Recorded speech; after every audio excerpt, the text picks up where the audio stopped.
What if I told you that the Pixar you know for designing these cars almost ended up designing these cars? And as it turns out, the animation giant that is now known for telling some of the most powerful and emotional stories in the world of animation almost fell off the map long before they even had the chance to make toys come to life. Mix a story with the laboratory, get a story laboratory. Before Pixar was even conceived, a man named Ed Catmull, who is now the president of both Disney Animation Studios and Pixar, had a dream, and that dream was to create the first feature-length computer animated film ever.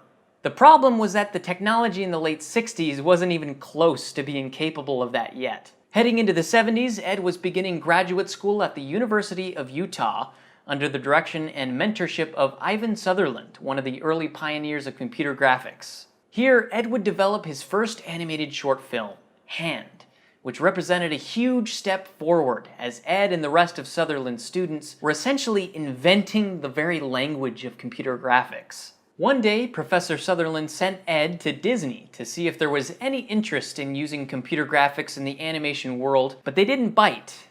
Yet. Eventually, Ed met a young, aspiring animator named John Lasseter when they both started working for George Lucas in the Lucasfilm computer division. Following the massive success of Star Wars, George was determined to push computer technology to the next level. During this time, the Lucasfilm computer division created the Pixar Image Computer, an incredibly powerful machine at the time that was designed to help combine special effects with live-action film footage. While this was a technological success, Ed's dream to make a computer-animated film was stronger than ever.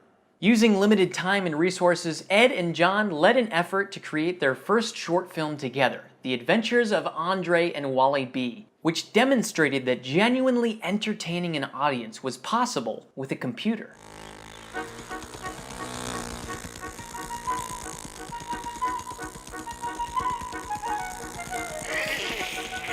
Huge moment in animation history. However, their victory was short-lived, as the two men who would go on to form the core of Pixar's leadership in the future faced their first crisis. Following George Lucas's divorce in the early 80s, he sold off some of his assets to cover his financial losses, and unfortunately, that meant saying goodbye to his precious computer division. After turning several buyers down, the man on the other end of the deal ended up being Steve Jobs, who handed over just $5 million and another $5 million later to acquire the computer division from George Lucas. Now at this point, the company that came to be known as Pixar wasn't in the business of making films at all. They were in the business of selling their powerful but overpriced Pixar Image Computer. When push came to shove, they only ever sold 300 of these bad boys, and the numbers weren't looking very promising. Although Steve Jobs had been successful with Apple over the last few years, he had recently been let go of the company that he started due to some conflict with upper management. And that meant that as Pixar was failing to make sales with their new computer,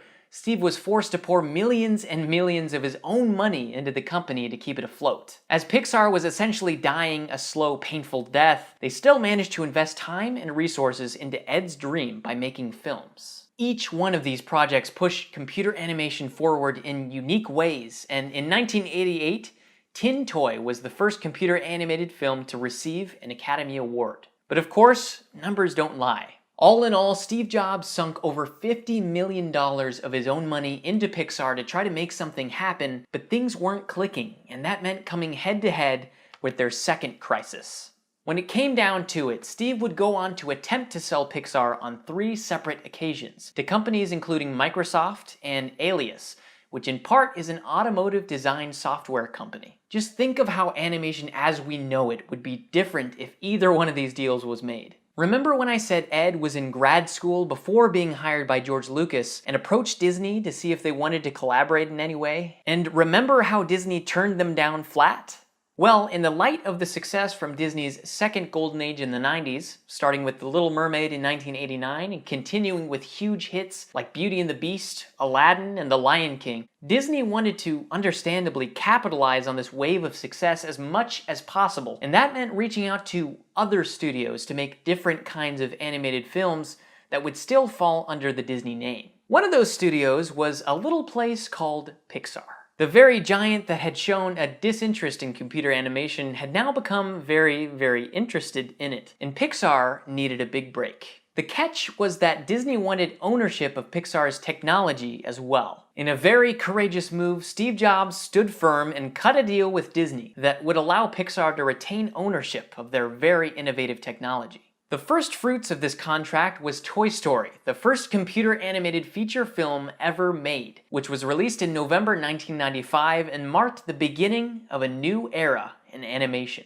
It seemed like Pixar was at the right place at the right time more than once in their early development, and they almost certainly were. But I think it's far more important to acknowledge that through it all, the pioneers at Pixar knew who they were and what they valued. They knew that they were not just engineers or programmers, but filmmakers and storytellers first and foremost. When the going got tough, they continued telling stories and pursuing their dreams even in the face of their certain demise. They were pioneers, risk-takers, and dreamers, and that's just as true today as it was back then.